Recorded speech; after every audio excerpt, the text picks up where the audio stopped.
All right. Good morning, good evening, good afternoon, ladies and gentlemen. Since you too, this is Pastordowell. I hear that Barack Hussein Obama is going to make a public address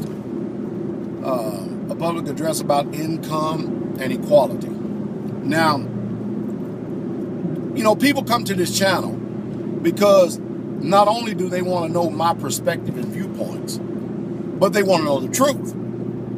And most people claim that they're telling the truth, but their truth is not based on any facts. You know what I mean? The majority of my mindset and the truth that I represent, it actually comes from a biblical, scriptural viewpoint. You may not understand it and know it, and you may not even understand why you even listen to me. But a lot of times when I'm doing my talks, when I'm having these talks, these videos and stuff, and I'm trying to disclose to our uninformed minds the things that are going on in this world, and I'm trying to get you to see and view things from an alternate paradigm, an alternate conscious. My foundation and footing is ultimately from a scriptural text, from the prophets of old. And with that being said, with that said, we're talking about income and equality. Let me address a few things here that's just straight up facts. Number one, everybody in this world has different levels of income, especially your family. And the family that is poor can't look to the rich and start despising them, even though they may do it, but it happens very little, because when you're poor, you're mostly concentrated on the things that are necessities in life. You're not worried about these people right here and how much money they're making. Oh, they may drive down the road in a fancy car or something like that. You may like the car and may want to obtain that car, but, money does not make the person. Never has. Now, what it does is it makes their life a little bit more easier, a little bit less hectic and stuff, but it does not make the person, because I know people who have money, who have deep pockets, and they're pieces of crap. And I know poor people who maintain their integrity and the quality and the virtues of a person that anybody in this world would love to be around. But at the flip side, I know people that have money that I'm talking about honor and character up to the zenith, and very humble with what they have. But then I've met also on the flip side, poor people who think that they hung the moon. Just as arrogant, egotistical, and self-willed. But he can try to address income inequality all he wants. And I'm telling you what the so-called democratic push is in this country is for. It's for trying to bring everybody, make them an even level and stuff. People who own businesses and stuff, they work very hard. They work very hard. And a lot of people don't understand that the people who own businesses are the ones who are supplying a job to the people who are actually working for their business. And so the people who are actually working for their business should be thankful. It's like the poor. Let me give you an example. The Bible says the poor you will always have with you. But it also says that the poor is the one that has the gospel preached to them. Now, everybody assumes that they have the gospel preached to them, but the poor is the one who actually really truthfully has the gospel preached to them. When it says that the poor you always have with you, that means you're not going to do away with people being poor. They're there. They're just going to be there, because there are 7 billion people on the face of planet Earth, and everybody's not a millionaire.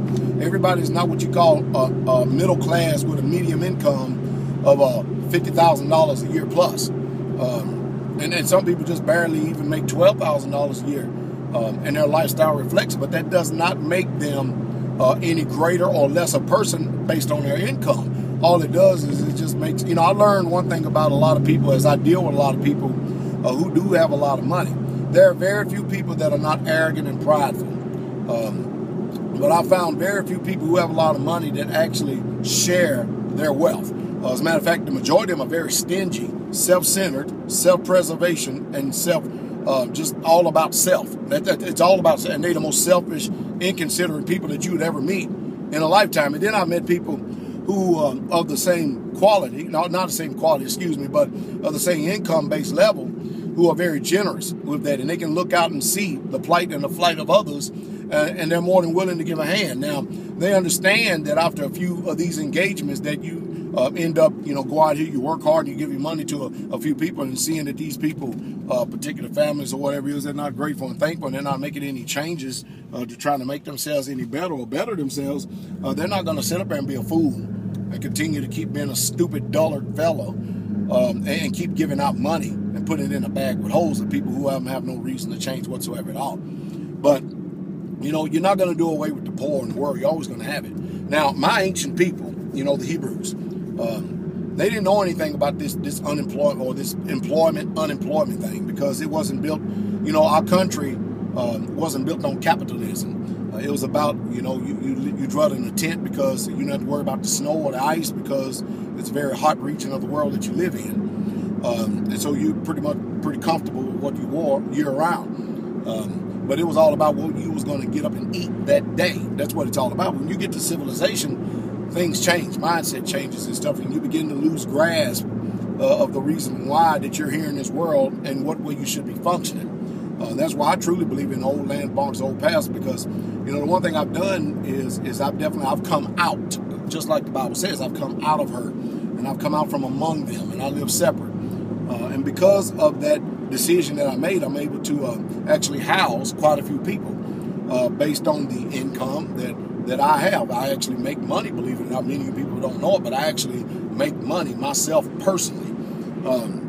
And then I have people who listen to me, who support the ministry, who support the blog talk radio, who support the Judah system, 24-hour system, and who support the videos and everything else that we do as concerning the ministry. So then some people just want to help me to reach more people with the truth that I speak, because I touch on so many fronts, the social, the political, and economic front, and I try my best to get the truth to the people in the hour and the day we're living in. But you're never going to have what you call social equality, because it's not a socialist system, even though our government is very socialist. People often talk about, they drop all these words, fascism, socialism, communism, and the majority of people that actually use these words don't even have a clue what they mean whatsoever at all. They just repeaters. Sometimes you ought to corner people and ask them, when they start dropping these big words, what does it mean? But before you ask what does it mean, make sure you know what it means, so you'll know the type of person you're dealing with. But anyway, I look at our post office, it's very socialist. Look at the military. Healthcare in the military is very socialist. It's equality. You get healthcare all the way across the board. And you know why? Because it's a government institution. So there are a lot of things that are socialized here in this country, while people are using it as a negative, coming from a negative connotation or a negative viewpoint.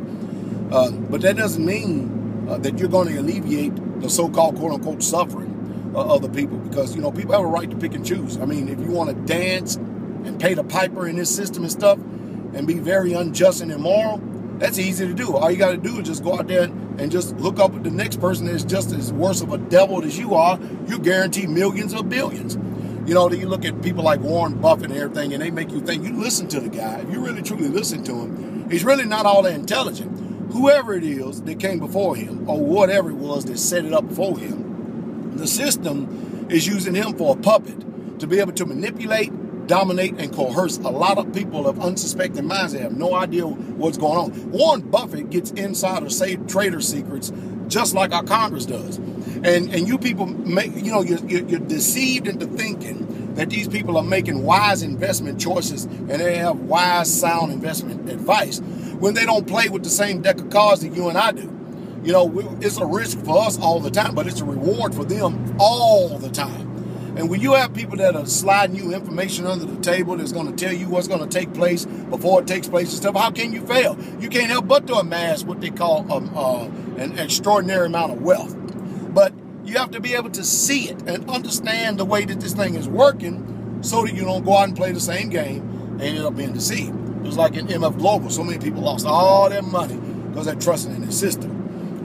There's a movie out there called Margin Call. I think if you have never watched that movie, you need to watch it. And you need to spend your days educating yourself so that you don't be taken advantage of, because people truly are destroyed for a lack of knowledge, especially most size people. They are destroyed for a lack of knowledge because they reject it. They don't want to hear it. They ain't got time for it. I just don't understand it.